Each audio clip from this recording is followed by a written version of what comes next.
Bonjour à tous, je suis super content d'être avec vous. En ce moment, il est 4h11 du matin et je suis avec Aldric pour pouvoir débattre de l'incroyable combat. Je trouve qu'il était incroyable, on n'en a pas encore parlé, donc ça va être directement, je vais savoir ce que tu penses. Mais avant de commencer, on veut dire merci à notre partenaire, Unibet. Paris sur le MMA avec Unibet. Quelle sera l'issue du combat? Une soumission? Un KO? Paris sur l'appli numéro 1 avec Unibet. 100 € de bonus sur ton premier pari. Je voudrais commencer d'abord par te demander comment tu vas avant de rentrer directement dans le vif du sujet. Salut Jonathan, bonsoir à tous. Comme tu vois, on dort pas beaucoup, mais ça va. Je vais bien. J'ai trouvé la soirée super intéressante et ce combat était complètement dingue.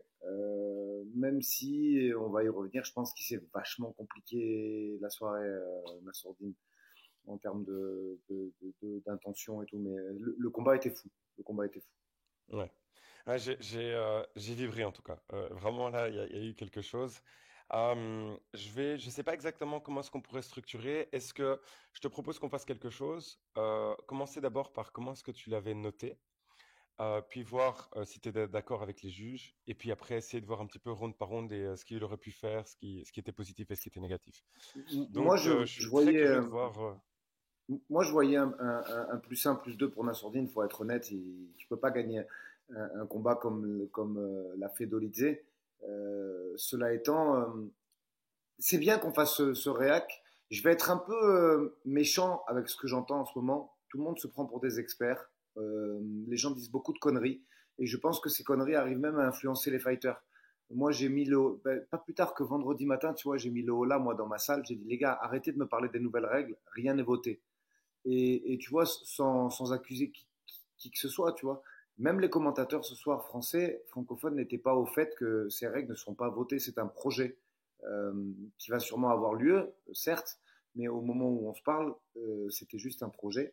Et la règle des appuis au sol est toujours la même. Et pour aller encore plus loin là-dedans, elle dépend même des commissions athlétiques.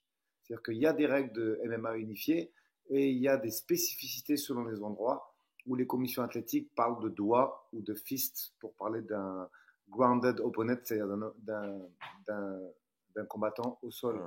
Donc voilà, beaucoup de Est-ce conneries que sont tu dites, pourrais il y a beaucoup rappeler d'experts. rapidement, est-ce que, bon, alors pour ceux qui ne sont pas au courant, donc il y a eu des propositions pour changer deux règles, dont une qui est celle dont on est en train de parler en ce moment, qui est celle de quand est-ce qu'un adversaire est considéré, un combattant est considéré qu'il est au sol.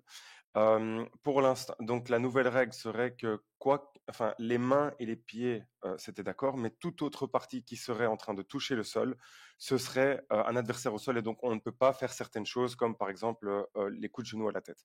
Ici, c'était un kick que Nassourdine donne dans le quatrième round. On voit que Dolidze est en train de mettre ses doigts.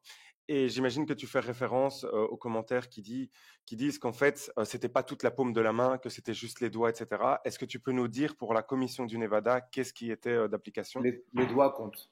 Les doigts comptent, il n'y a Les aucune doigts erreur comptent. de. Alors, je trouve que Herb Dean a fait beaucoup d'erreurs, mais pas celle-là. Il faut pas lui. Il a fait beaucoup d'erreurs dans le cache control où il y avait peu d'activité, où il aurait pu relancer à différents moments, mais c'est une erreur qui a été faite tout au long de la soirée, même sur des combats de prélim ou de main card. Mais par contre, là, il n'y a pas d'erreur. C'est bien un grounded opponent et le point de pénalité était tout à fait valable. Ouais, ouais, j'étais un peu confus, je t'avoue, en entendant les commentaires. Là, je me disais, attends, mais je n'étais pas au courant que c'était la paume, moi je croyais que c'était dès qu'il y avait contact, c'était bon. Et donc, du coup, j'étais un petit peu surpris. À un moment, j'ai même pensé, j'ai pas vu le ralenti, mais je me suis demandé, même si Imavov le levait pas un petit peu pour pas que ça touche au moment de l'impact, mais je pense pas du tout que c'était le cas. Je crois que vraiment, il y a une faute à ce moment-là. Et je pense qu'il devrait y avoir une pénalité. C'est peut-être à cause de ça qu'il y a des. Est-ce que dans ta cotation, est-ce que tu comptes un point de pénalité ou c'est Ouais. simplement sans compter Non, ce qui a non, été fait? Ok. non, non. Dans ma cotation, il y a un point de pénalité. Et après, il faut revoir le combat. Mais je pense que le premier, tu peux vraiment presque le donner 18 pour Imavov quand même, parce qu'on n'est pas très loin du stop de l'arbitre. Après, le deuxième est très indécis, parce il y a seulement trois frappes significatives d'écart selon les stats de l'UFC. J'ai pas encore vu le combat, hein. Là, il est 4h15, il vient de se terminer. Donc, avec 2 ou 3 frappes significatives seulement d'écart, tu peux aller chercher le top contrôle et incontestablement, c'est pour Dolidze le deuxième. Et donc, c'est pour ça que j'arrive à comprendre quand même que ce soit serré. J'arrive pas à comprendre le match nul, je te dis la vérité, parce que avec ce point de pénalité et avec ce deuxième round indécis, on peut arriver à 2 rounds pour Dolidze, mais je vois pas de troisième. Donc, je pense qu'il y a un juge qui a été influencé par le comportement, tu vois, parce que c'est vrai qu'il y a une histoire, il y a des embrouilles avec devant, dehors de la cage, et je pense que ce juge-là s'est fait un petit peu justicier pardon, du comportement et a voulu sanctionner. Mais il n'y a pas d'être. Non, quoi qu'il arrive, même en étant généreux, il y a 3 rounds à 2 pour Imavov avec un premier round qu'on aurait pu presque donner à 2 points d'écart. C'est ça. Moi, d'ailleurs, j'avais plusieurs questions par rapport à ça. Je t'avoue, j'ai pas trop compris la notation des juges. Comment est-ce que je pense que c'est 49-44 et puis pour le deuxième, c'est donc c'est une majority. Donc il y a un mec il y a un mec qui donne qui draw. le Il y a un donne. mec qui donne draw. Ouais. Ok, ouais, c'est ça. C'est que je t'avoue, j'étais assez étonné. Est-ce qu'ils ont annoncé qu'il y avait un point de pénalité ou pas? Parce que j'imagine Oui, que c'est oui, que oui. quand Herbdin l'annonce. Ok. Si, Parce que Abdin ça, l'a je l'avais pas annoncé. vu non plus. Ok. Donc, si tu veux, j'aimerais qu'on parcourt un petit peu les rounds un petit peu plus en détail. J'avais pris quelques notes. Je voulais savoir, bon, déjà, le premier round, j'ai trouvé Nassourdine tellement impressionnant. Vraiment, waouh, je m'attendais pas du tout à ça. Et félicitations à Dolidze d'avoir tenu ce round. Je sais, enfin, waouh, enfin, même On tout le combat fera, de manière générale. on fera une analyse plus poussée, mais en fait, ce premier round, il est tout bonnement exceptionnel. Il y a un mais. Euh, le premier round de Nassourdine, il est digne du champion de l'UFC. Voilà, je peux pas te dire mieux que ça, Jonathan. Il est exceptionnel en termes de variation de niveau. Il push kick, il va chercher avec son front kick au corps. Son jab est exceptionnel. Au moment où il pense que c'est le bon moment, il sort la droite et il touche sur la droite. Euh, Ce premier round est exceptionnel. Pourquoi je nuance un petit peu, je te mets un petit bémol? Parce qu'en fait, le futur numéro 1 de la KT, après un premier round comme ça, il doit être capable de repartir. Et tu sens quand même, je nuance mon propos, le premier round, pour moi, c'est le round d'un numéro 1 de la KT. Et personne n'avait jamais fait ça à Dolidze, même si euh, il a perdu contre Marvin Vettori. Là, il était vraiment, il y avait une différence de niveau colossale. Je bémol un peu parce qu'au deuxième, il reprend pas bien, parce qu'il y a une dette énergétique malgré tout. Euh, il faudra essayer de réfléchir à pourquoi il y a cette baisse de niveau, mais il y a une baisse de niveau très importante au deuxième round qu'il faudra expliquer. On écoutera ce qu'ils ont à nous dire le camp Nicolas Hoth et le camp de Nassourdine, mais ce premier round est exceptionnel. Il y a tout. Il y a tout ce qu'un striker de haut niveau doit faire pour gagner un combat. Moi, j'ai trouvé, je voulais savoir un petit peu ce que tu pensais de la stratégie. J'ai adoré le fait qu'il utilise beaucoup de low kick, ses oblique kick. On l'a vu, ses jabs, je les trouvais vraiment très bons. D'ailleurs, on le voit dans le deuxième. Je ne sais pas si tu as entendu, mais Nicolas lui dit justement, utilise un peu plus ton jab à la fin. Je trouvais que c'était un super bon conseil. Mais à la fin, Nassourdine dit au micro qu'en fait, il aurait voulu le faire plus, mais sa main lui faisait mal. Et donc, c'est pour ça qu'il ne le faisait pas autant et il s'excuse. Qu'est-ce que tu pensais de cette stratégie? Ben, je te dis vraiment, elle est parfaite. D'ailleurs, il ne voit pas le jour. Dolce, dans le premier, il ne voit pas le jour. Il est complètement overclassé par Nassourdine.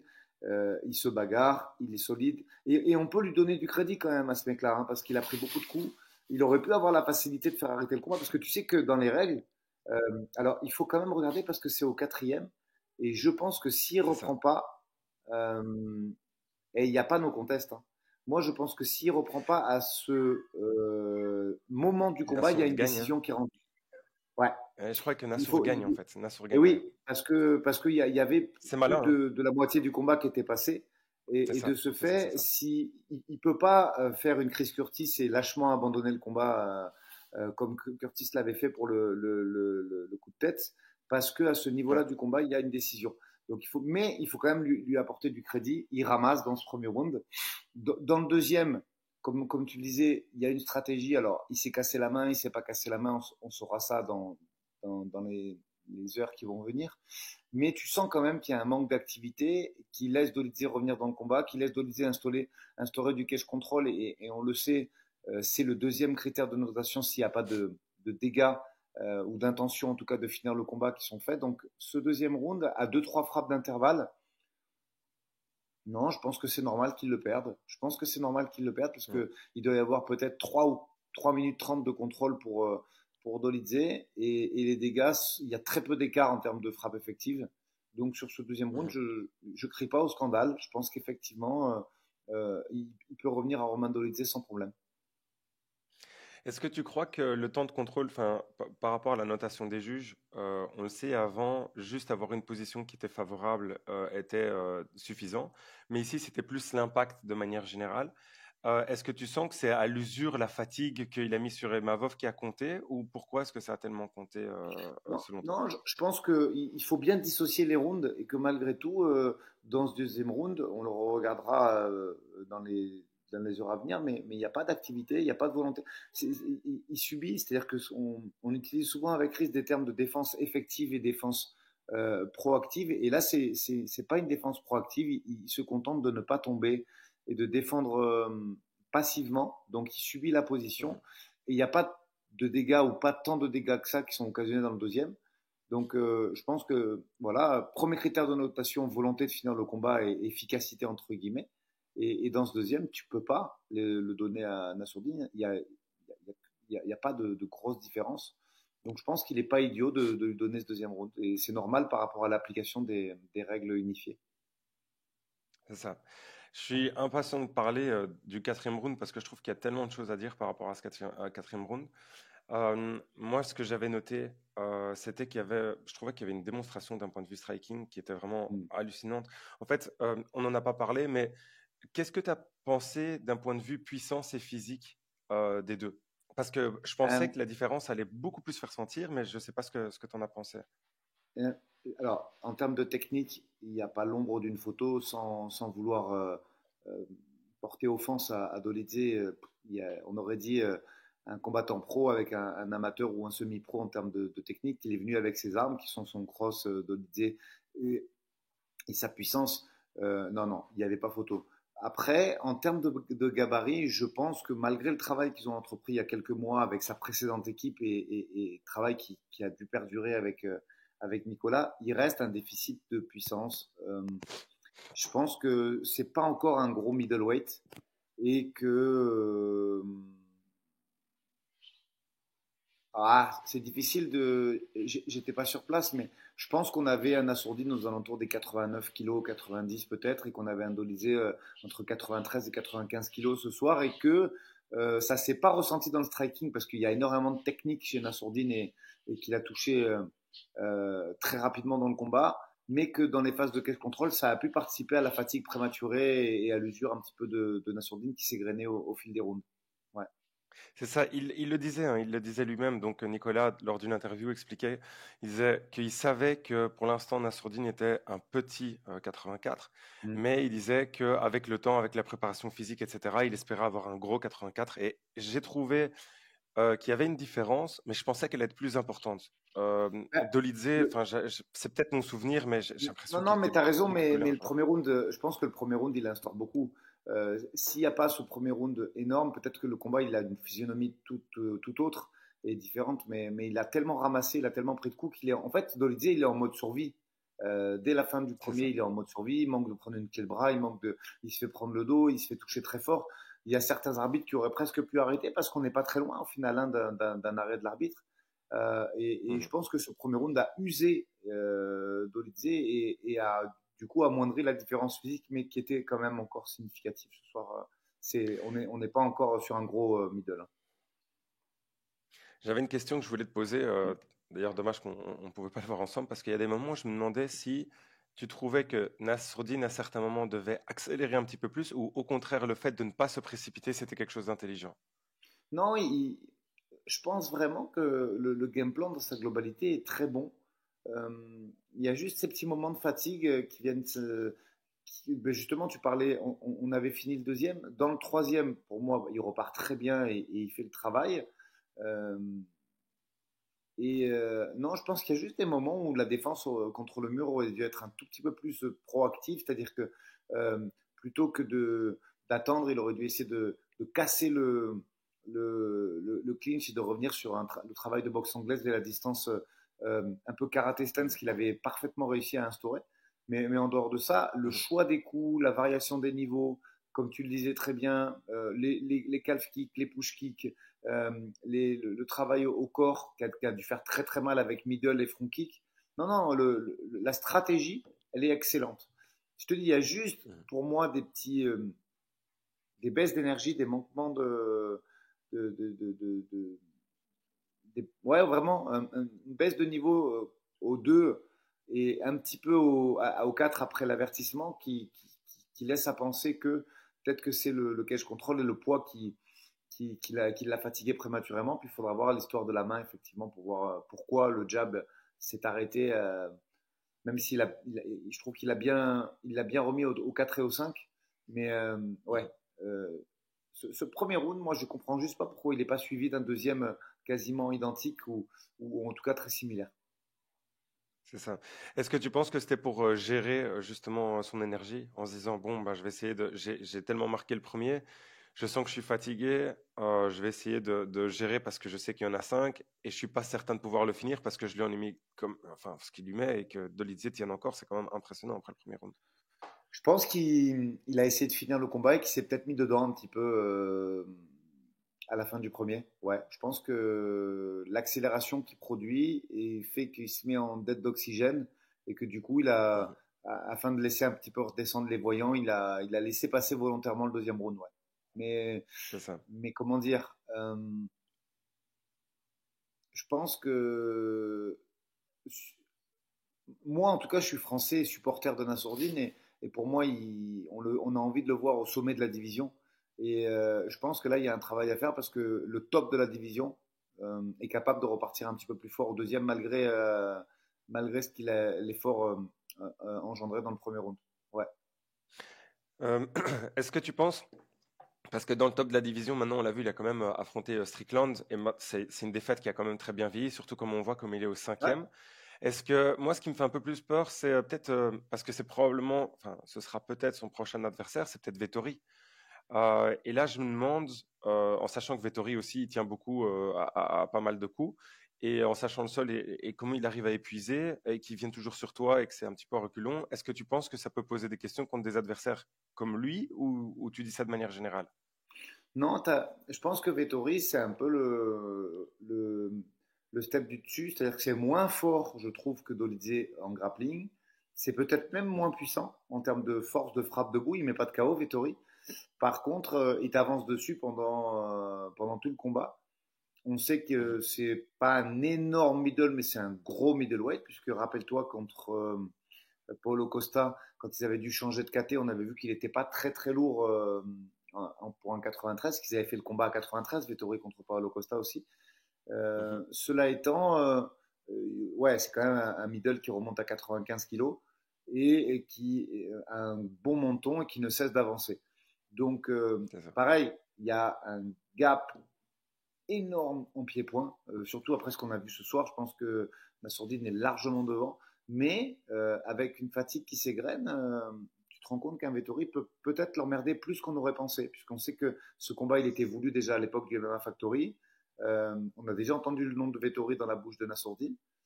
Cela étant, après le combat que tu as vu ce soir, tu es rassuré d'un côté sur son niveau, parce que tu te dis le premier round est stratosphérique, mais attention à la dette d'oxygène et à la baisse de niveau, parce qu'on sait que Marvin, c'est un zombie qui ne fait que avancer. Ouais, je suis d'accord avec tout ce que tu viens de dire. Pour le quatrième round, est-ce que tu peux m'en parler un petit peu plus parce que je trouve qu'il y avait beaucoup de choses à dire par rapport à ce round. Donc au départ, Nassour domine. Il y a ce Ouais, moment très précis ouais. où Dolidze met ses doigts, il prend un kick à la tête. Il y a une séparation, on le voit. Là, là, il y a le tempérament de Nas qui qui remonte un peu ses penchants. C'est très compliqué, j'imagine. Je me mets pas à sa place, je sais pas. Enfin, voilà. Mais en fait, ce qui se passe, c'est que Chris Curtis, contre qui il s'est déjà affronté, enfin, qu'il avait déjà affronté lors du précédent combat, commence à l'insulter en dehors de la cage. Déjà, première chose, je suis étonné que ce soit permis. Mais bon, je ne sais pas exactement quelles sont les règles par rapport à ça à l'Apex ou je ne sais pas. Et donc, du coup, à ce moment-là, j'imagine qu'il doit être en train de stresser. On sait qu'il y a toute cette histoire de règles, de nouvelles règles, si elles sont adoptées ou pas adoptées. Et puis, on voit que ça change la dynamique. En fait, la deuxième partie, j'ai trouvé que c'était beaucoup plus décousu. Tu vois que Dolizé revient en force parce qu'il a récupéré. Je ne sais même pas comment il récupère comme ça d'ailleurs. Je voulais voir un petit peu tout ce que tu as pensé dessus. Non, mais je te rejoins assez. On sait qu'Apex, c'est un environnement un petit peu spécial puisqu'il n'y a pas de public. Donc, du coup, tu entends très bien ce que disent les coachs et les assistants coachs. Euh, Mhm. Moi, je vais être dur avec ce que je vais dire, mais ça, pour moi, c'est un no-sens. Ça ne doit pas arriver. Le fighter, il doit être focus sur éventuellement la voix de son head coach ou de ses cornerman.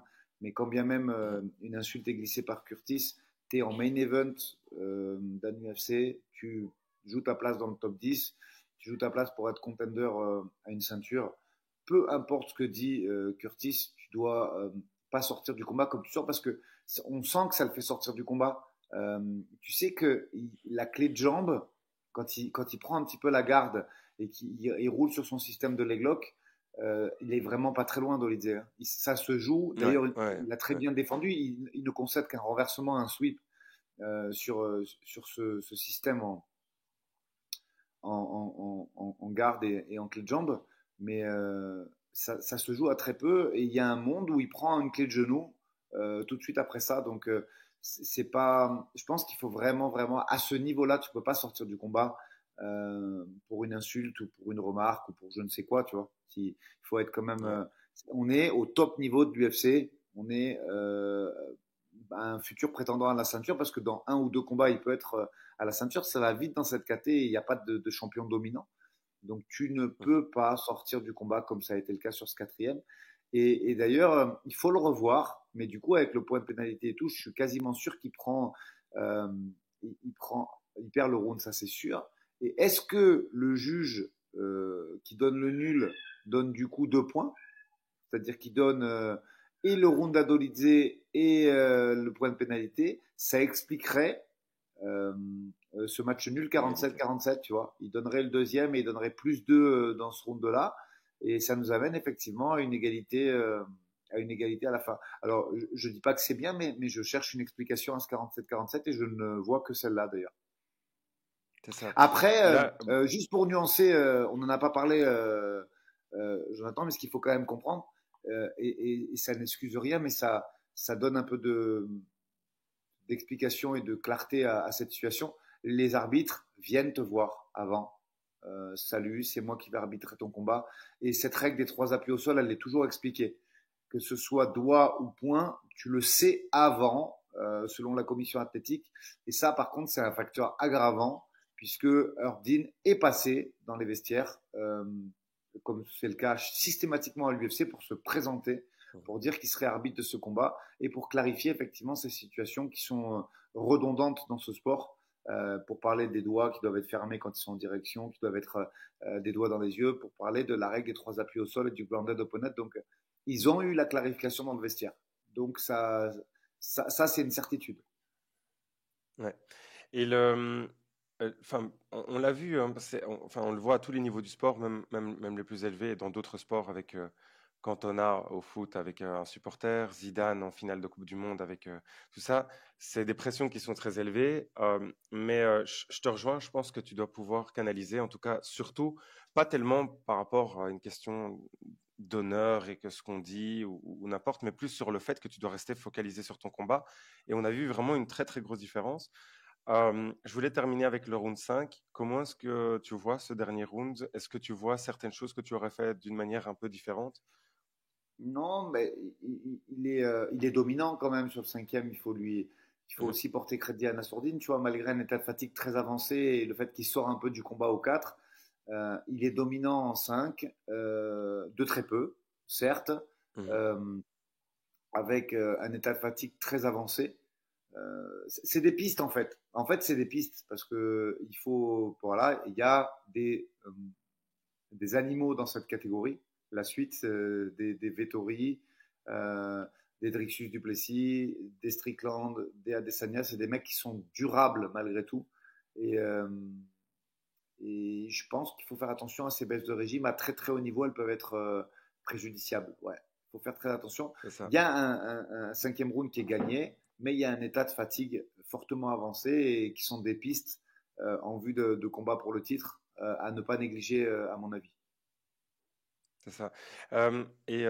Qu'est-ce que tu as pensé de son sol? En fait, pour une fois, je trouve qu'on a enfin vu un petit peu plus, parce que bon, contre Chris Curtis, c'était que du striking.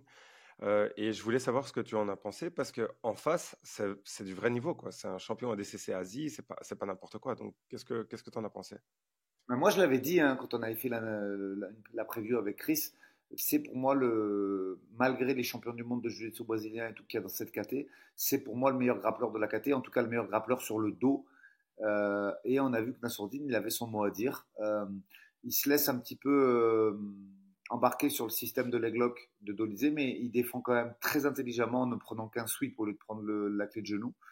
Euh, Quand c'est lui qui est dans le dos, bah, il met les crochets propres et sans aucun a priori, il va au sol et il nous montre un niveau de sol. Il disait lui-même sur le petit reportage qu'il était ceinture violette, mais non, non, il y a un niveau de grappling très avancé, bien plus élevé que le niveau ceinture violette. Et il a un très bon sol, ouais, ouais franchement. Il a un sol avancé, abouti, et il met les mains où il faut. Et je pense que c'est pas du tout une lacune, ça, bien au contraire. Moi, je vois plus, tu sais, Jonathan, moi, en fait, je le vois très fort ce soir, surtout sur les séquences de grappling, les séquences de lutte.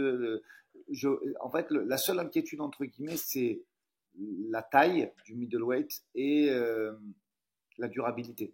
Voilà, si on doit avoir une inquiétude après un combat comme ça, c'est la puissance, le poids dans la cage et la durabilité sur laquelle on peut émettre des doutes. Et encore, j'émets des doutes parce que j'ai envie qu'il aille au sommet de la catégorie. Son combat ce soir, ça reste une très très très bonne performance, il faut être honnête. C'est ça.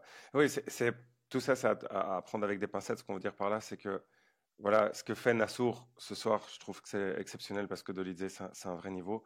Et quand on est en train de dire, ce sont plus des pistes d'amélioration pour qu'il puisse devenir champion un jour et pas du tout pour dire, ah, on se contente de cette partie-là et voilà.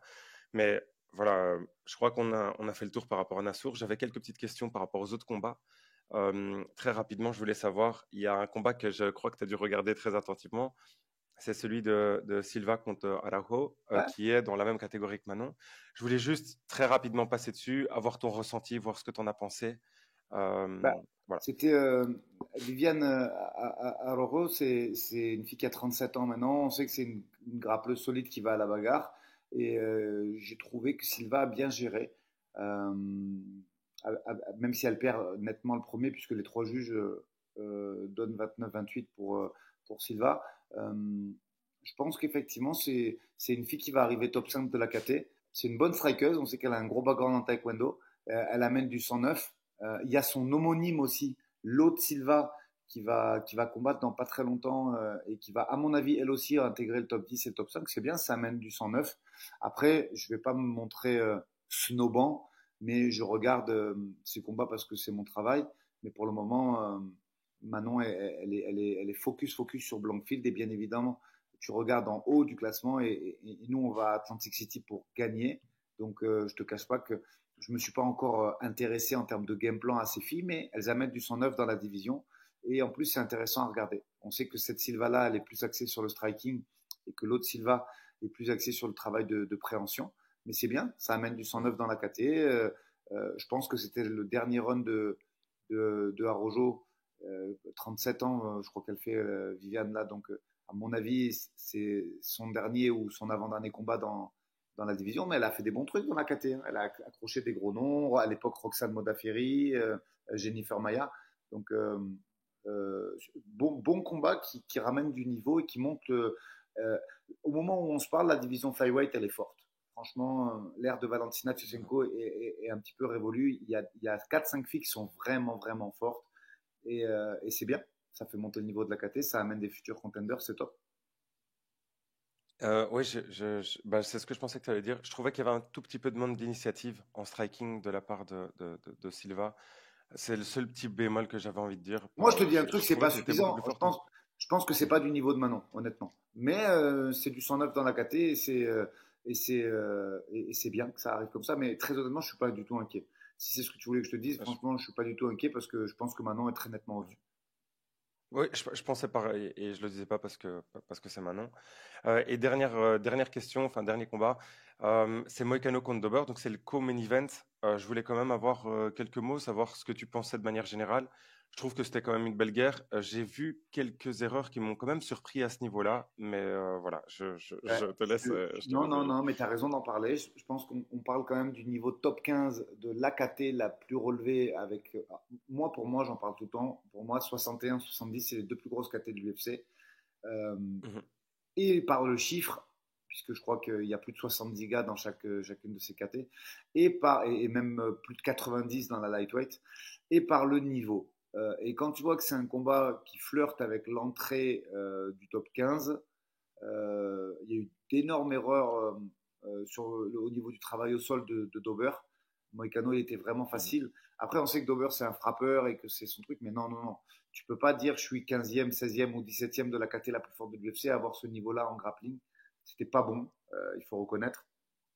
Et du Mhm. coup, quand tu vois ce qu'est capable de faire Benoît Saint-Denis sur le dos, euh, ou, ou même des mecs comme Jalen Turner et compagnie, non, c'était pas du même niveau. Moicano, c'est pas mal, c'est volontaire, il a fait une bonne guerre, mais très honnêtement, je pense qu'on n'est pas vraiment au niveau top 15 là.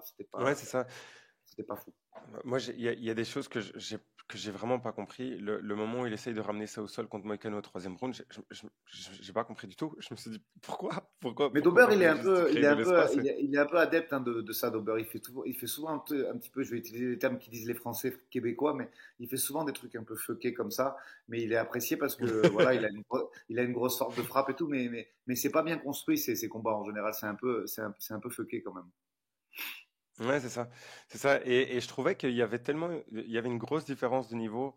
Enfin, bah, on dit entrée top 15, mais même pas. Je crois que Moïcano, il était déjà dans le top 10. Enfin, il est plus, mais il était déjà dans le Oui. top 10. Et Dober, il était dans le top 15. Et je me dis, mais j'ai l'impression que, enfin, c'était un super combat et je retire rien à ça. Le solo de Moïcano était super bon, mais je trouvais juste que j'ai plus l'impression que c'était un combattant, on va dire, de Muay Thai ou de kickboxing qui venait se mettre contre un combattant de MMA et qui était spécialiste de Jiu-Jitsu. Mais le niveau, je trouvais que j'étais très étonné. Non, non, mais je suis d'accord avec toi. Un peu unidimensionnel, mais on sait que Dober il est un peu comme ça. Je veux dire, l'UFC le met en avant parce qu'il frappe et qu'il met des KO, Ouais. mais en général, c'est un peu déconstruit et c'est pas, le fight IQ est pas super important sans lui faire offense, tu vois, mais il est quand même coutumier du fait depuis qu'il est au UFC. Ouais. Bah, du coup, je crois que ça va être le mot de la fin. Je sais pas si tu veux rajouter quelque chose. Non, non, super soirée. Grand plaisir d'avoir fait ce débrief avec toi, Jonathan. Et, Ouais, très cool. et voilà, je pense qu'il faut rester sur une note positive. Nassourdine va intégrer le top 10. Et même si tout n'était pas parfait ce soir, il a montré un très très haut niveau et de belles perspectives pour le futur. Ouais, c'est ça. Je voulais dire félicitations, Anas. Vraiment, moi, il m'a vraiment fait vibrer. J'étais super content. Comme on le dit, c'est des détails à régler, mais vraiment top. Je voulais aussi te dire merci beaucoup. C'est toujours un plaisir de t'écouter et que tu partages toute ton expérience et ton savoir. Là, du coup, on essaye de faire le maximum chez Fight Minds. On a eu une interview à 1 heure du matin avec Bolaji. Donc, du coup, là maintenant, à 4 heures du matin avec toi. Tout à l'heure, à 9 heures du matin Avec avec Manon. Manon. Donc voilà, on essaye de faire le max pour que vous ayez du bon contenu. J'espère que ça vous a plu. Si c'est le cas, s'il vous plaît, n'oubliez pas de mettre un petit like, de commenter. Et voilà, à bientôt. À très vite.